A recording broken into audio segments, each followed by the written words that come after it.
के जो liberal view, linear view लेते हुए जो हमें डायरेक्शन दी थी, आप लोगों के साथ भी शाम मुलाकात हुई थी उनकी 15-16, तो फिर एक बीच का रास्ता ना सर हमारे लिए जेन्युइन था ना सर। 15 तक चलो हम भी मानते हैं कि चलो बड़ा है जो भी है, 1-to-1 बात होती है, इसलिए हम बात करने आए। ठीक है, हम लिखित में दे देंगे जो भी आप बोल चाहते हैं, ये लोग भी चल जाएंगे।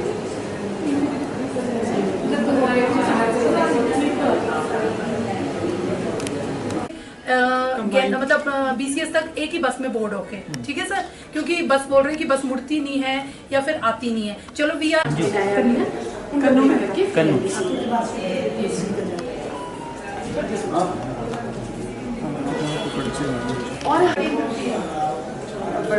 और वो भी सिर्फ 4 महीने हुए अभी, सिर्फ 30। हाँ, अभी अक्टूबर में बनाया, अक्टूबर में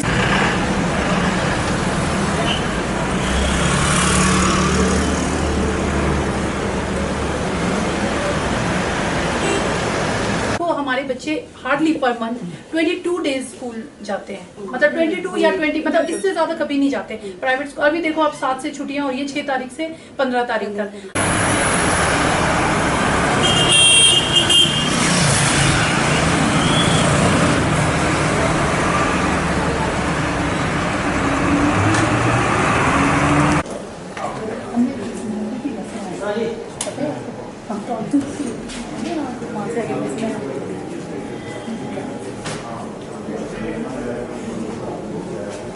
फिर स्टिल वी आर पेइंग, आप देख लो 5500 3 महीने का, तो फिर हमारे को तो उसका कोई रिलैक्सेशन नहीं हुई ना सर। मतलब आप कह रहे हो BCS जो ये है उससे भी आपका जो स्कूल है जलसी या फिर 7 to 8,000, तो फिर हम देखें इसी हिसाब से स्टूडेंट्स, आप बच्चों का वेलफेयर देखो ना सर, कि भाई बच्चों के लिए क्या है। अब सब कुछ तो बोलते हैं कि हाँ जी बच्चों के लिए, एजुकेशन के लिए, तो एजुकेशन तो एक तरह से बर्डन ही हो गया हमारे लिए तो ये बेटर है। आप कुछ लिख के लाए इस चीज को? नहीं सर, हम लोगों ने लिख के नहीं लाया। देखिए, हमारा सिंगल पॉइंट वो था इशू आज।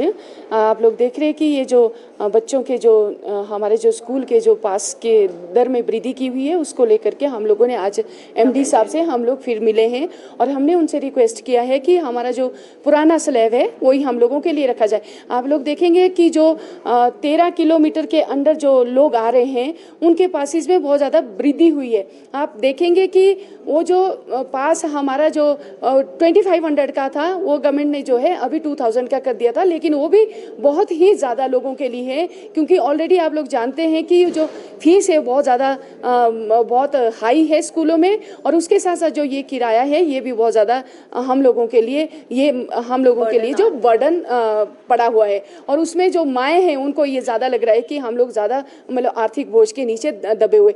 तो इसलिए MD साहब ने हम लोगों को आश्वासन दिया है कि आपकी जो ग्रीवियंसेस है उसको आप लिखित में दे दीजिए और हम लोग इसको अथॉरिटी के माध्यम से इसको गवर्नमेंट के पास ले जाएंगे।